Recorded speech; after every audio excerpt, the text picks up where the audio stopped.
The Arizona R&D tax credit adopts the federal definition of research and development and qualifying research expenses, except qualified research expenditures may include only research conducted in Arizona.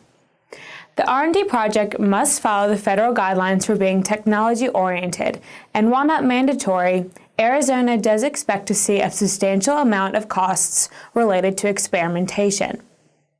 Since much of the work done on a federal return applies to the Arizona return, it makes sense to claim both credits. Normal commercial outsourced contract research expenses are subject to a 65% limit.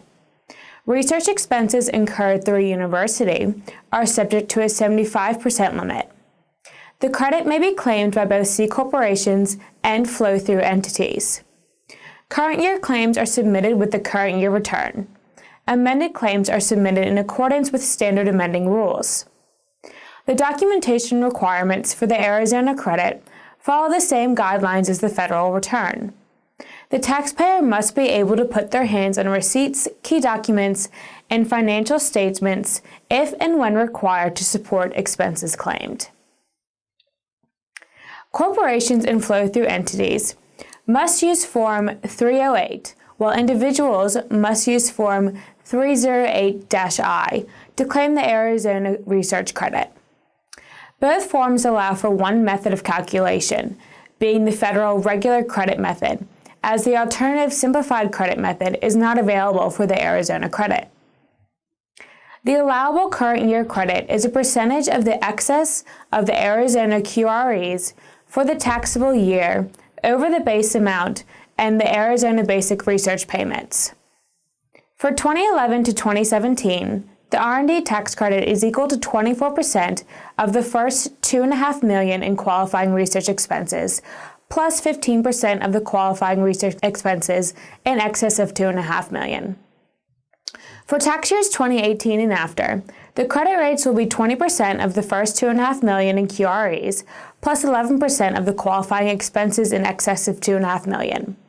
Any unused credit can be carried forward for 15 years.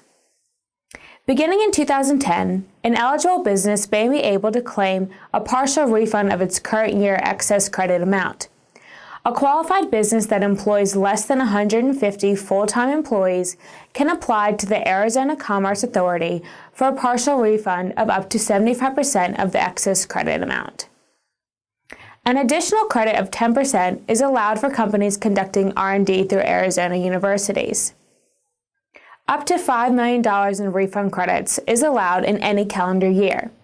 Therefore, refunds are approved on a first-come, first-served basis. A business with a calendar year may file on or after the first business day following the close of the previous calendar year. A fiscal year taxpayer may file on or after the first business day after the end of the fiscal year. For example, a taxpayer with a June 30, 2014 fiscal year end could apply for a partial refund of R&D credits as early as July 2, 2014, if the cap is not expired. If the cap has been reached, the fiscal year-end taxpayer may file an application on or after the first business day of 2015, only if the taxpayer has not filed its tax return with revenue for the tax year in which the R&D credit was generated. In summary, while the same markup for a federal return can be used for an Arizona return, only expenses incurred in Arizona can be used in the state claim. Arizona taxpayers are not required to file a federal R&D claim with the IRS to file one with the state. Arizona uses only one calculation method to claim credits, the federal regular credit method.